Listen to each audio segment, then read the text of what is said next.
लगता है कि चाइना, कोरोना और अमेरिकी चुनाव का ड्रामा कोई कम पड़ रहा था पूरे दुनिया को देखने के लिए कि एक बहुत ही बड़ा नया नाटकीय मोड़ आ गया है गूगल की जिंदगी में।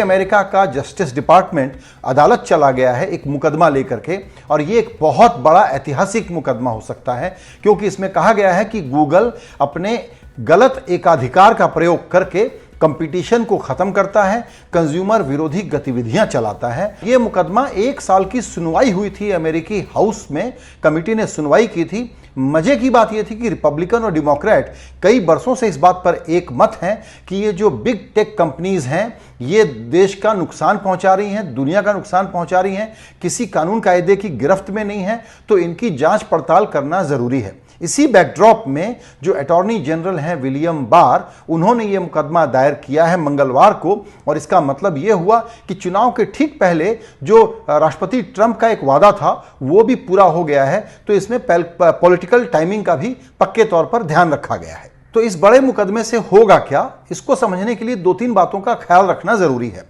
पहला यह कि ये जो एंटी ट्रस्ट कानून है अमेरिका का, ये सिर्फ और सिर्फ 100-125 साल पुराना कानून है, जब डेटा या टेक्नोलॉजी या इनोवेशन की ये कल्पनाएं नहीं थीं। एक प्रकार से बाबा आदम के जमाने का कानून है। उसको जहां इनोवेशन के जरिए किसी ने साइज या स्केल पर बहुत बड़ा बिजनेस अपना बना लिया है, तो उसको एंटी कॉम्पिटिटिव कैसे माना जाएगा, अदालत को इस पर जिरह का सामना करना पड़ेगा और वहां पर सरकार को अपना पॉइंट प्रूव करना पड़ेगा। क्योंकि गूगल का यह कहना है कि ये जो मुकदमा लेके आई है सरकार, ये बिल्कुल बेकार मुकदमा है, इसमें कोई दम नहीं है और हम जोरदार तरीके से इसका विरोध करेंगे अदालत में।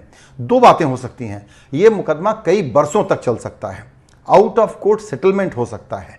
सरकार के पास ऑप्शन था कि वो एग्जीक्यूटिव ऑर्डर से कह सकती थी कि गूगल को 4 टुकड़ों में बांट दो, लेकिन उसने ऐसा नहीं किया क्योंकि कानून को रीडिफाइन करना जरूरी है, वैसे में वो कोर्ट चले जाते। सवाल यह भी खड़ा होता है कि सिर्फ गूगल को पहले क्यों चुना गया है, बाकी कंपनियों का क्या। गूगल का अपने बचाव में जो तर्क है वो ध्यान देने वाली बात है। उनका कहना है कि यहां पर लोग चॉइस के कारण हमारे पास आते हैं। ऐसा नहीं है कि सर्च के लिए बाजार में और प्रोडक्ट मौजूद नहीं है, लेकिन लोगों के ऊपर हम कुछ कंपलसरी फोर्स नहीं कर रहे होते हैं। लेकिन अटॉर्नी जनरल ने जो दलील दी है, उनका कहना है कि नहीं, आप सर्च में कंपटीशन ना आ पाए उसके लिए लोगों के साथ तरह तरह की पार्टनरशिप करते हैं। उदाहरण के तौर पर आपने एप्पल को पैसे दिए हैं और उनके साथ यह पार्टनरशिप की है कि उस पर गूगल ही प्री डाउनलोडेड तरीके से आएगा और दूसरा कोई उसका मुकाबिल जो है वो नहीं आ सकता। इसलिए ये मोनोपोली टेंडेंसी दिखाता है, ये इल्लीगल है और ये एंटी ट्रस्ट कानून के दायरे में आता है। गूगल ये कहेगा कि ये इनोवेशन के जरिए है, कोई भी बाजार में आके इस काम को कर सकता है। अगर कंपनियां फेल हो रही हैं तो इसमें उनका कोई कसूर नहीं है।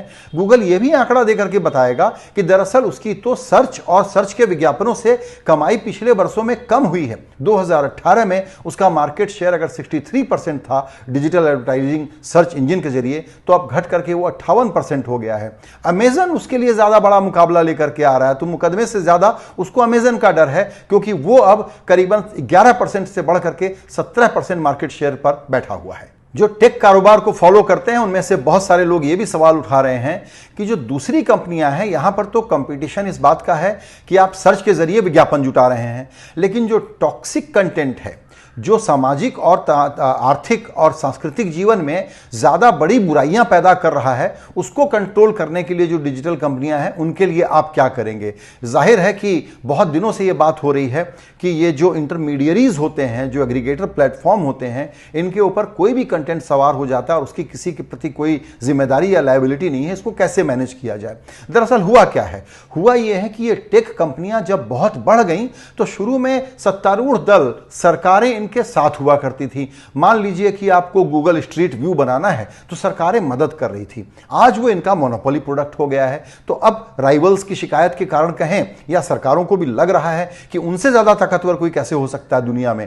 तो न सिर्फ अमेरिका में, यूरोपियन यूनियन इसके पहले बहुत सारे जुर्माने लगा चुका है गूगल के ऊपर। जापान भी यही कोशिश कर रहा है कि वो इनको कैसे नियंत्रित करे। भारत में भी ये कोशिश अब शुरू हुई है और इसी प्रकार चाइना ने तो पहले से ही सिलिकॉन वैली वाली कंपनियों को रोक रखा है। उसका एक दूसरा इशू, वो अलग इशू है। लेकिन बिग टेक जायंट्स की जो चुनौती बढ़ी है, इसको सरकारें अब तक चुपचाप देख रही थी। वो क्यों देख रही थी? एक तो टेक्नोलॉजी की समझ की कमी थी, उनके पास रेगुलेशन, नियम, कायदे पर्याप्त नहीं थे। पता लगा कि बहुत चीज़ों की समझ ही नहीं है इन सरकारों को, अब वो कायदे कानून बनाने की कोशिश कर रही हैं।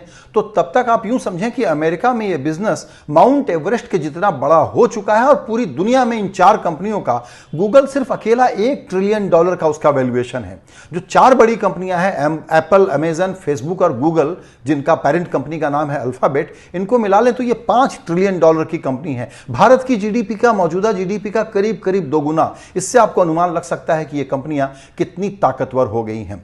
जरूरी है कि रेगुलेशन चाहिए, लेकिन कंपटीशन को आप क्रोनिज्म के कारण, रेंट सीकिंग के कारण कंट्रोल करने की कोशिश करेंगे या इनोवेशन पर ही लगाम लग जाएगी, वो तो शायद कोई नहीं चाहेगा। इसीलिए यह मुकदमा दरअसल सरकारों की समझ की भी अग्नि परीक्षा है। गूगल की अग्नि परीक्षा है कि वो अपने को कैसे साबित करे कि वो निर्दोष है और उसने कोई कानून नहीं तोड़ा है, और दूसरे बिग जायंट्स जो हैं उनको कैसे गिरफ्त में लिया जाएगा और उनको कैसे रेगुलेट किया जाएगा, ये देखने की बात है। एक आखिरी दिलचस्प पॉइंट ये है कि अमेजन के मालिक जेफ बेजोस हैं, वो फ्रंट करते हैं सरकार से अगर बात करनी है तो।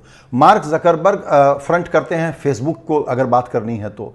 लेकिन गूगल से उनके जो ओनर्स हैं वो अब पीछे हो गए हैं, और भारतीय मूल के अमेरिकन नागरिक सीईओ सुंदर पिचाई जो हैं, उनके लिए यह चुनौती होगी कि उस मुकदमे को वो कैसे लड़ें।